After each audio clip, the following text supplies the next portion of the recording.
E aí, pessoal, continuando a nossa série de vídeos sobre o lugar geométrico das raízes, hoje eu vou ensinar vocês a esboçar um gráfico do lugar geométrico das raízes. É possível esboçar, sim, o lugar das raízes com pouquíssimo esforço matemático, seguindo algumas regrinhas. Nós vamos separar essas regras em 5 regras básicas e 4 regras de refinamento. Neste vídeo vamos aprender a utilizar apenas as regras básicas. Primeiramente, vamos retomar o nosso exemplo do vídeo anterior, onde tínhamos a função de transferência à malha aberta, g de s igual a s mais 5 sobre s mais 1 vezes s mais 2 vezes s mais 6. Antes de mais nada, vamos marcar os nossos zeros e polos novamente no plano complexo. Então temos um zero em menos 5 e 3 polos. Um em menos 1, outro em menos 2 e o terceiro em menos 6. Como vocês devem ter reparado, nós usamos bolinhas para representar os zeros e esses xizinhos ou cruzes para marcar os polos. Esse gráfico, do jeitinho que está aqui, apenas mostrando os polos e os zeros à malha aberta, é chamado de diagrama de polos e zeros. Faz sentido, né? Agora vamos às regras básicas para esboçar o nosso lugar das raízes. Como eu disse, são 5. A primeira,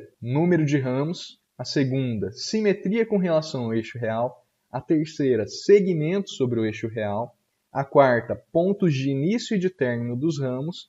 E a quinta, comportamento no infinito. Eu vou colocar o lugar das raízes prontinho aqui do lado, porque eu acredito que vai ser mais fácil de compreender o que cada uma das regras significa dessa forma. E depois nós faremos o esboço a partir do diagrama de polos e zeros, repassando todas as regras. A primeira regra do número de ramos é bem simples. Como os ramos do gráfico do lugar das raízes representam a trajetória dos polos, conforme o ganho varia, é natural que cada polo tenha um ramo, ou seja, o número de ramos é igual ao número de polos. Não entendeu? Vamos ver o nosso gráfico. Temos um ramo em vermelho para o polo que inicialmente estava em menos 1. Um ramo em verde que começa no menos 2 e um ramo em azul que começa no menos 6. Um para cada polo. Fácil, né? Vamos para a próxima regra. Simetria com relação ao eixo real. O gráfico do lugar das raízes é simétrico com relação ao eixo real, ou seja, o eixo horizontal funciona como um espelho. Isso vem da matemática. Se os polos são as raízes de um polinômio, uma vez que um número complexo for raiz do denominador da função de transferência, o seu conjugado complexo também será. Vamos supor que para algum valor de ganho nós tenhamos um polo em menos 2 mais J3. Obrigatoriamente teremos outro polo simétrico a este em menos 2 menos J3. Como o nosso polinômio é de terceiro grau, ele possui 3 raízes. E eu pergunto para vocês, onde está o terceiro polo nesse caso? Ele pode ser complexo? Claro que não, né? Pois raízes complexas sempre vêm acompanhadas do seu conjugado. E nesse caso só falta uma raiz para nós descobrirmos. E portanto ela é obrigatoriamente real. O que também podemos observar no gráfico, já que o terceiro polo estaria em algum lugar nesta região aqui. Vamos para a terceira regra. Segmento sobre o eixo real. O lugar das raízes só existe no eixo real quando estiver à esquerda de um número ímpar de polos e ou zeros. Vamos com calma.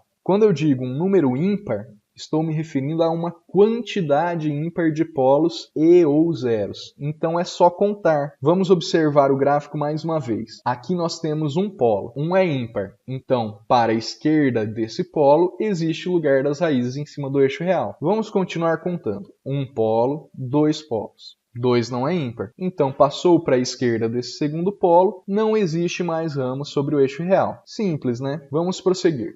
Um polo, 2 polos, 1 zero. E agora?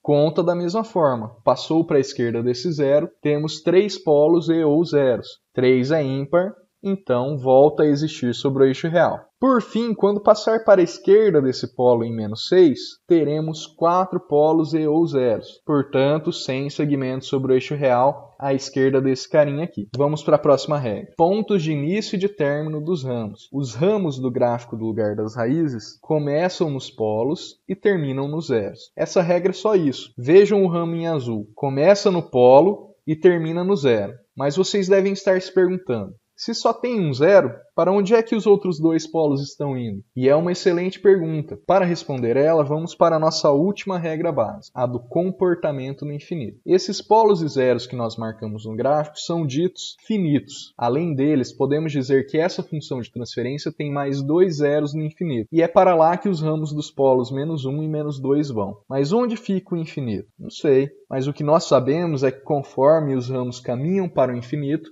eles se aproximam de retas assintóticas. Essa é a única parte no esboço do lugar geométrico das raízes que exige um pouco de matemática, mas bem pouco mesmo. Para determinar a equação das assíntotas, precisamos encontrar o ponto de interseção delas com o eixo real, chamado de sigma A, e o ângulo, chamado de θA. O sigma A é calculado da seguinte forma: sigma A igual ao somatório dos polos finitos menos o somatório dos zeros finitos, dividido pelo número de polos finitos menos o número de zeros finitos. Prestem atenção ao fato de que a cerquilha aqui representa número ou quantidade de, e não uma hashtag. Já o θA é calculado assim: θA igual a 2n mais 1 vezes 180 graus, dividido pelo número de polos finitos menos o número de zeros finitos, onde n é um número inteiro não negativo. Em outras palavras, n igual a 0, mais 1, mais 2, mais 3 e por aí vai. Deve-se substituir valores de n até que o ângulo comece a se repetir. Vamos experimentar essa regra no nosso exemplo? Vejamos. A somatória dos polos finitos vai ser igual a menos 1,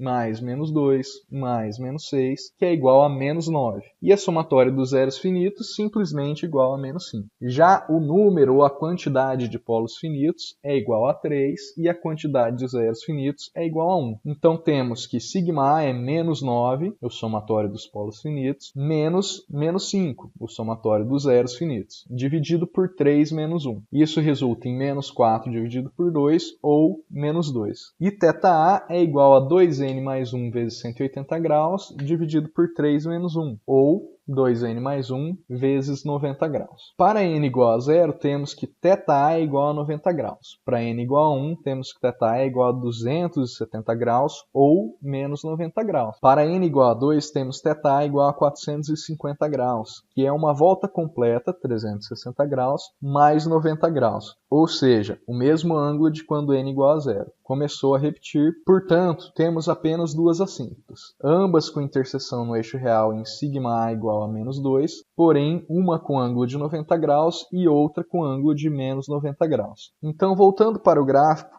nossos polos vão caminhar sobre o eixo real até um determinado ponto, onde partirão para o infinito, acompanhando as assíntotas, cada um para um lado, sempre mantendo a simetria com relação ao eixo real. Esse ponto onde os polos saem do eixo real também pode ser calculado usando uma das regras de refinamento, mas isso ficará para um outro vídeo. No próximo vídeo, esboçaremos o lugar das raízes para a função de transferência deste exemplo, e mais um ou outro exemplo para fixar essas regras básicas antes de seguir para as de refinamento. É isso aí, pessoal. Mais uma vez agradeço a atenção de vocês. Críticas, dúvidas e sugestões nos comentários do vídeo aqui no YouTube. Obrigado e até mais!